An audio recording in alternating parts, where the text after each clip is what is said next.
Rifton, we started in 1977. So in the world of equipment for children with disabilities, we're fairly old. And we've been around, we've seen a lot of development in this space. Right from the start, we were dedicated to this notion that a child with disabilities has something immeasurably important to contribute to society.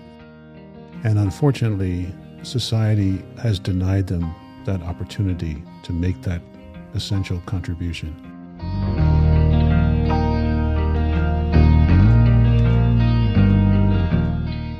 Welcome to A Place of Yes, a podcast about how I moved through my darkest hour.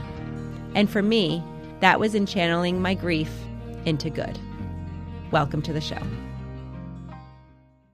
So welcome to A Place of Yes. I'm your host, Heather Straughter, and today we have embarked on a very exciting adventure. A very exciting adventure for me as the president of Jake's Help from Heaven, because we have worked with a company named Rifton, I would say since very close to the very beginning of Jake's Help from Heaven. And for those of you in the audience who aren't familiar with the work of Jake's Help from Heaven, we are a nonprofit that started after I lost my son Jake, and we wanted to help families like ours. And Jake, he had a lot of medical issues, a lot of disabilities. We were very reliant and we became very well versed in the medical world and in the special needs community. And we became reliant on just equipment that not only helped him and kept him safe, but it changed our family dynamic. It improved our quality of life. And what we wanted to do with Jake's Help from Heaven was to ease that burden of other families that were like ours. All that to say, I am sitting here with Joe, president of Rifton Equipment. Well, first, welcome to the show, Joe. Thank you for having us here at Rifton. What they do is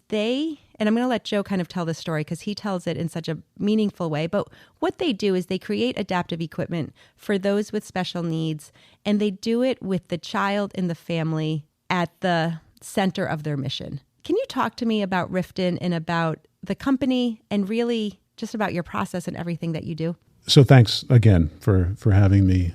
Rifton, we started in 1977. So in the world of equipment for the children with disabilities, we're fairly old, and we've been around, we've seen a lot of development in this space. Right from the start, we were dedicated to this notion that a child with disabilities has something immeasurably important to contribute to society. And unfortunately, society has denied them that opportunity to make that essential contribution. And so we feel very strongly, and we've talked a bit beforehand, there is a whole community behind Rifton. And within that community, disabilities are, the care and the nurture and also the contribution from someone who is disabled, not just a child, is very much a part of the community and very important to the community. And we feel that there's a voice that is important to hear. And we also feel very strongly that the team of caregivers that surrounds a child with disabilities,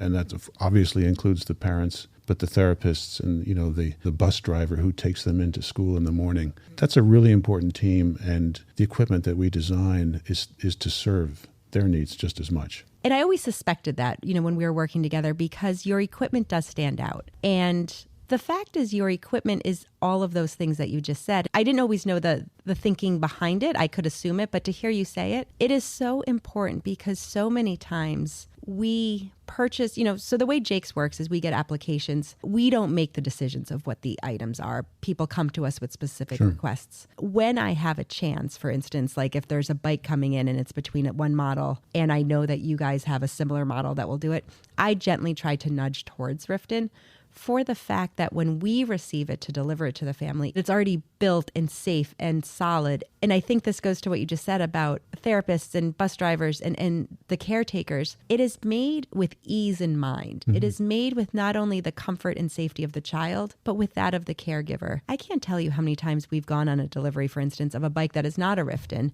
where we put the child in and, it needs an adjustment, right? So then we take the child out. And this isn't just, a typical 3 or 4 year old that is just getting annoyed by it. This is someone that often then you have to transport to another chair to be safe because they can't be alone. Each change could take 5, 6, 7 minutes, and it can happen multiple times.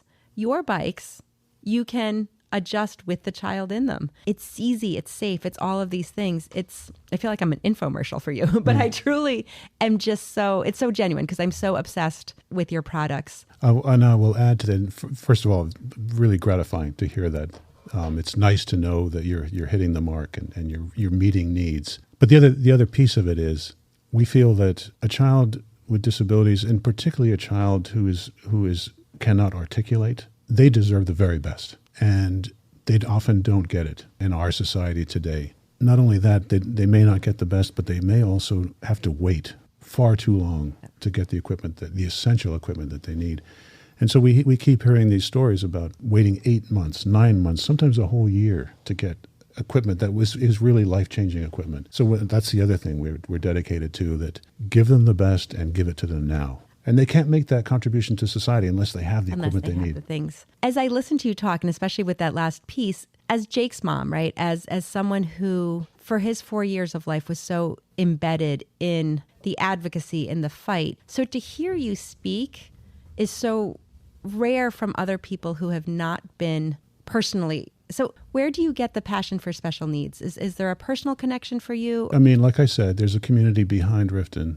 It's a Christian community network, and it's dedicated to this notion that we are placed on the earth to care for people around us, and to look out for those who don't have the benefit that we all enjoy. In real life, if we have a family in our community with a child with disabilities, that child is really important to the whole community. And it's important that the other kids, that he's completely part of their experience. We have just experienced over the years what an enormous contribution that child can make. We're foolish if we deny ourselves access to that experience and the wealth that child can bring. It's so refreshing to hear, and I've talked sometimes in the podcast about, before I was married and before I had children, I was a special ed teacher in Boston. At that time, inclusion was very like school dependent. Some of the schools in Boston were still very resource room or kind of even different wings for special needs. The school I was in was an inclusion classroom, and I was certified in both special ed and regular ed. So I was the primary teacher of an inclusion classroom, and it had a variety of physical and academic needs. It had some gifted, as they would call them, and then, just the whole range of students. And I, back then, was such a fierce advocate before I had my Jake, before I have anything, because I, too, believe exactly what you said. And it's not just advocating and fighting for sort of what is right for that individual.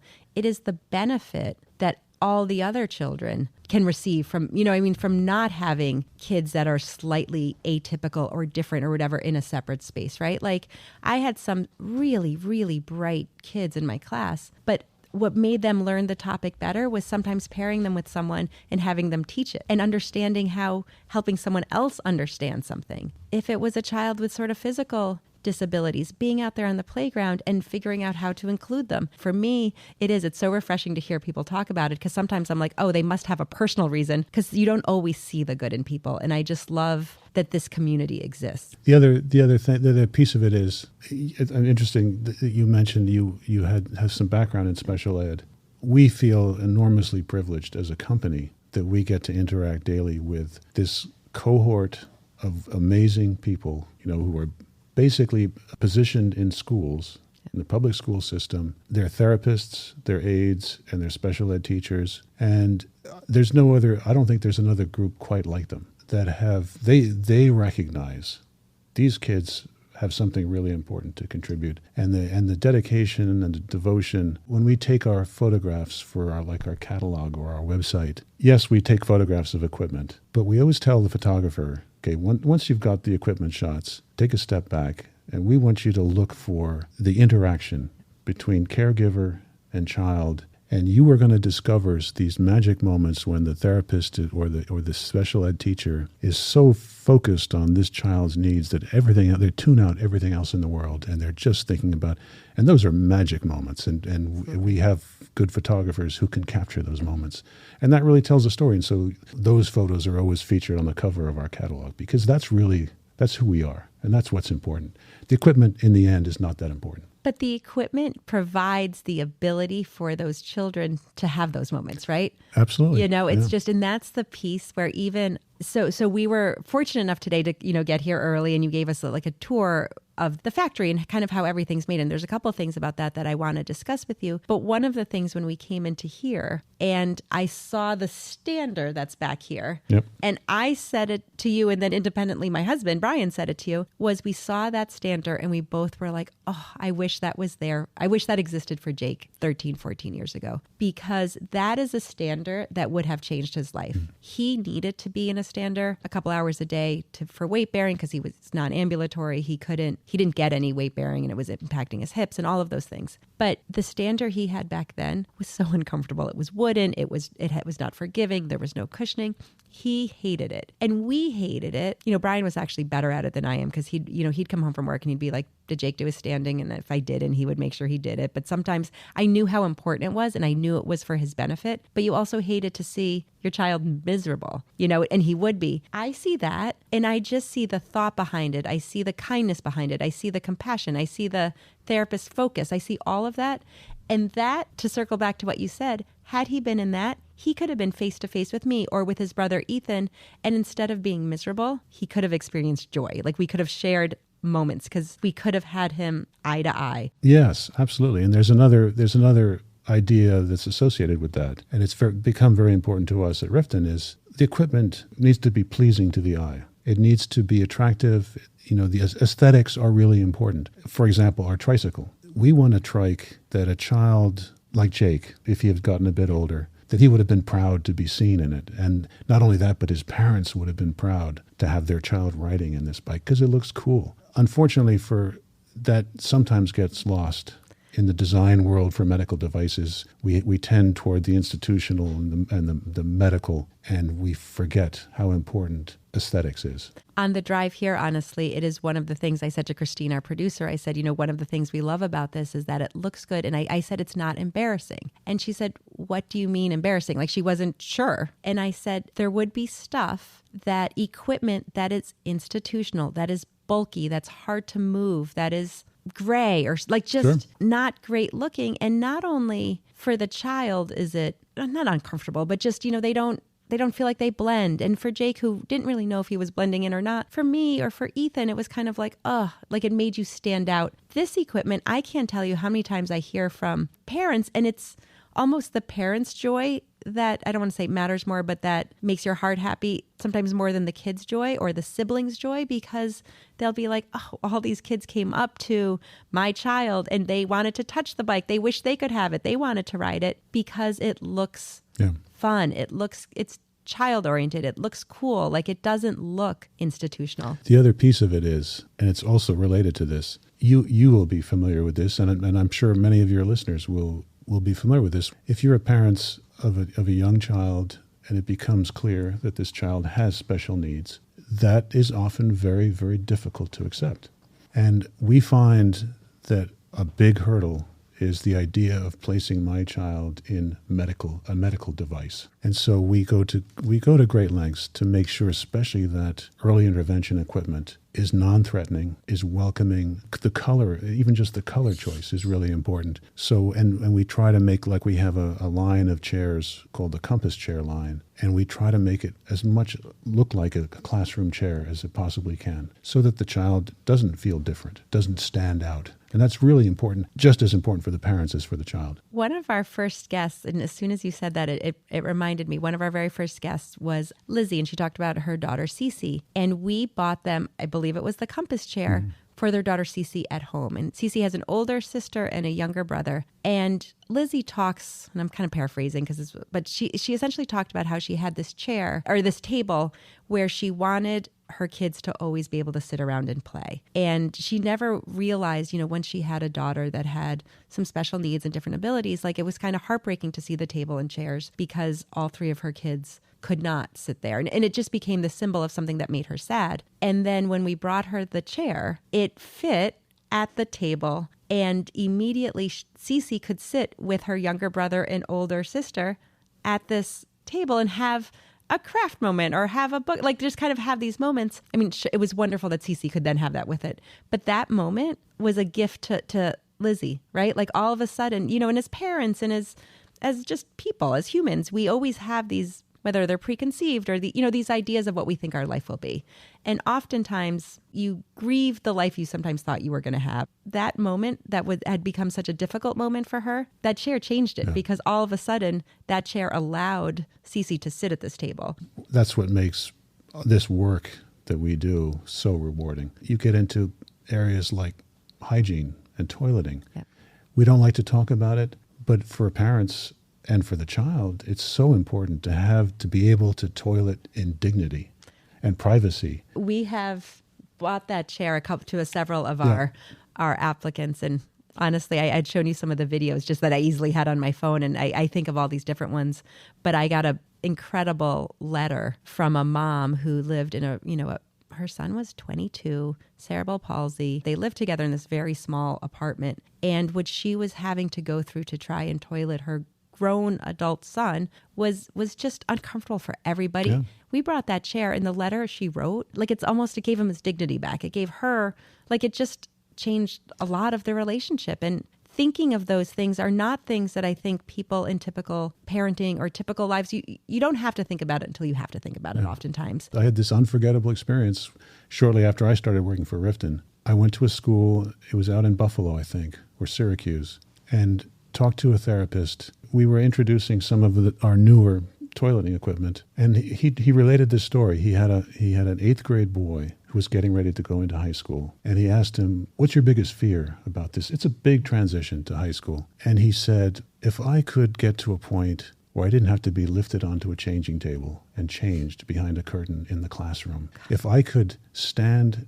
at a urinal in the boys' bathroom and do it myself," and it was like a moment that something so small and seemingly so insignificant could just transform this boy's life and just give him some confidence. I just never forgot it. No, it's those moments, though. It's exactly those moments. Jake had a hard time holding his head up. It was always hard because if he was in his car seat in the car and his head fell, like I'd be driving, like pushing, like trying to get his head up, or his brother Ethan would always know to like lift his head. We discovered once that we had like kind of like a neck roll, like almost one of those like airplane things, and we would use that for him because if his head fell forward, he could lift it from here to here, but if it fell all the way down, he couldn't. And it was the smallest thing, but once we started putting that around him, it was life-changing for him. Those are those moments, right, where they don't always have to be these big changes. Like the big equipment is fantastic because it does change your life, but sometimes just the small change. Absolutely. And we have this wonderful relationship with a nonprofit in Albany called the Center for Disability Services. Oh, we love Center for Disability. And they have a program called the MOVE program. Yes. What I love about the MOVE program is it's built around this idea that let's start with what does the child want to do? What are the goals that the child has? And so early on in the process, they'll ask, what is it that you'd really want to do? And some of the answers they get are remarkable because they've had a child say, you know what? I want to be able to walk to the fridge and bring a beer to my dad. Or I want to be able to get up from my classroom chair and go get a book off the shelf myself. I don't want to wait for a teacher to bring it to me. And so they say, okay, what are the skills that we need to do to be able to do that? It's a transforming program. It's a wonderful program.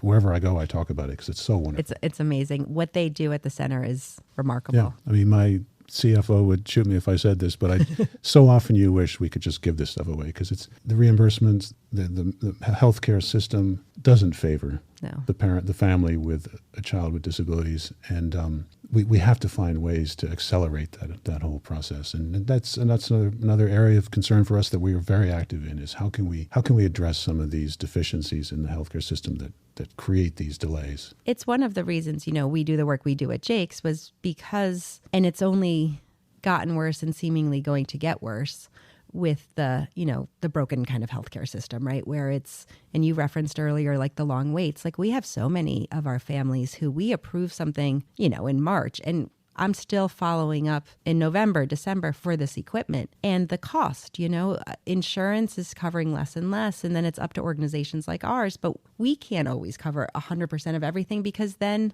we talk as a board all the time, like, do we do we help less people more, or do we help more people a little, and we sort of have ended up like a marriage of the two, but we really want to provide as much impact for as many as we can in a meaningful way. And there's a sweet spot there, but it's harder and harder to find it. And a lot of it is because, the need to save costs for healthcare. But a good example, we have this standing device here, the red one here in the background. You mentioned it, how Jake would have appreciated it. We are a New York manufacturer. We make these products and distribute them all over the world from New York. New York Medicaid will not cover it because they set their reimbursement too low for that. And we can't produce it for what they're reimbursing. But they're going to reimburse. So we have kids all over the world who are benefiting from this standard, but we have kids in New York who can't access it. So that's something we're working now with the legislators in Albany, and they're concerned about it. But it's a long, slow process. You have to commit to it. It's going to take us years to get there, but we have to do it. It's a fight we have to do, and luckily we do have some strong advocates in Albany who are willing to take up the fight for us. We are lucky in so many ways. I say this on behalf of, kind of under the umbrella of Jake's mom, but also as the president of Jake's Help from Heaven, we are so lucky, and I'm so happy that we found you guys and have the relationship we do with you guys. We're trying to make as much of an impact, and you guys are helping us get there. And we absolutely appreciate the work that you do. And I think the only other thing I would tell your listeners, you mentioned earlier that for years you worked with our equipment and didn't realize we were your neighbors. Yeah.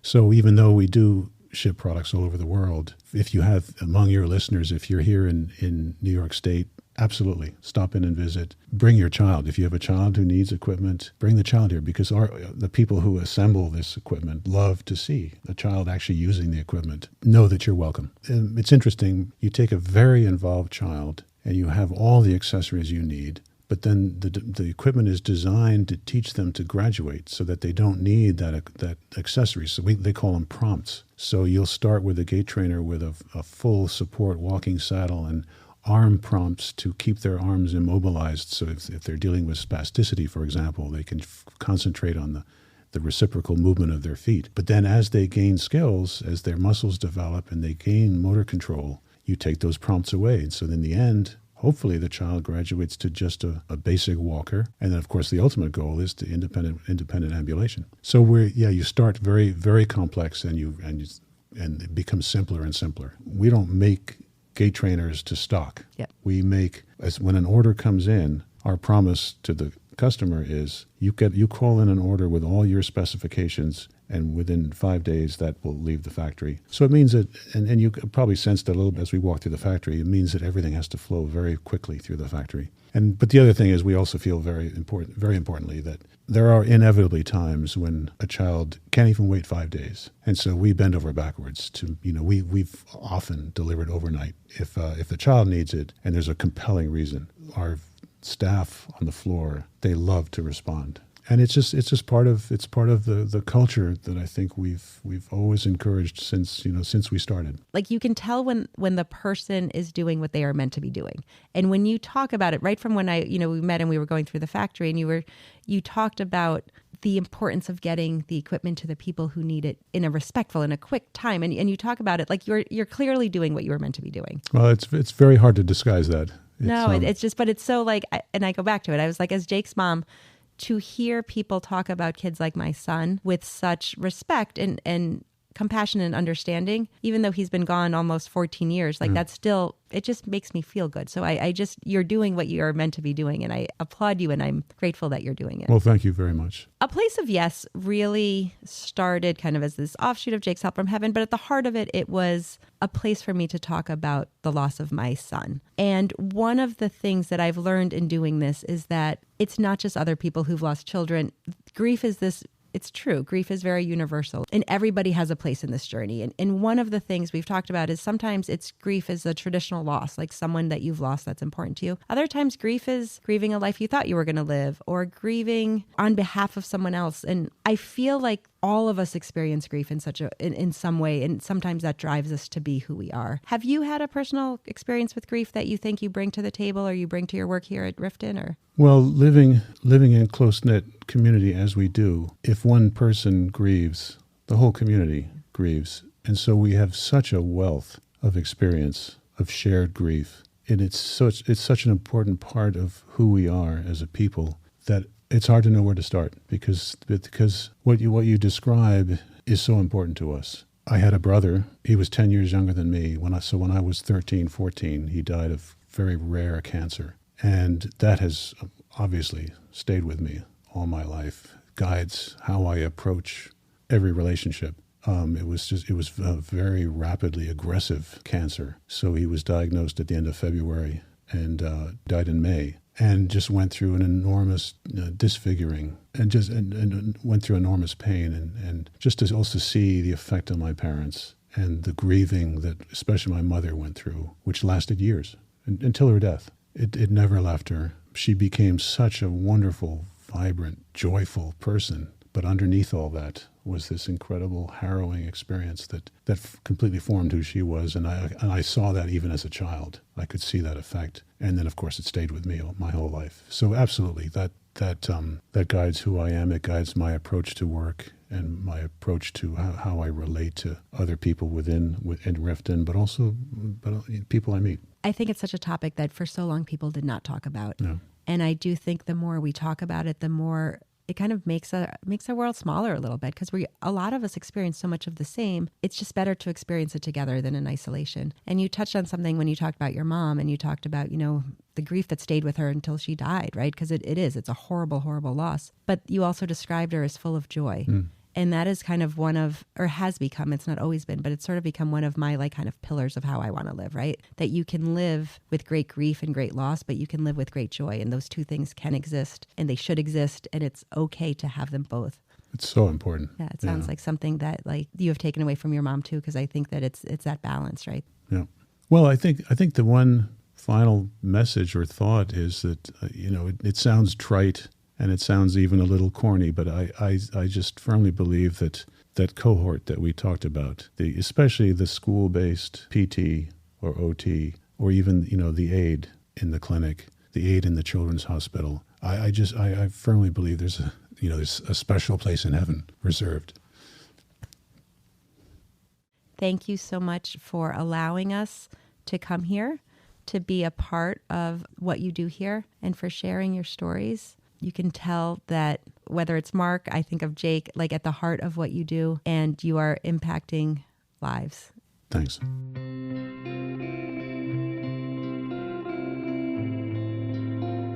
Pondera, ask Heather anything. Yeah. The question that always interests me, because I saw my parents go through shared grief, and what's the secret for allowing something like that to strengthen a marriage? As opposed to... It's an excellent question, because the norm is not that families stay together, and if they parents stay together, and if they do stay together, they often have a more tenuous relationship. Sure. I don't know what the secret sauce of ours was, but I do know that we try to support each other, and we still do try to support each other in the way that each other needs to be supported. And sometimes in the beginning, I think that was hard to navigate. What Brian needed wasn't necessarily what I needed.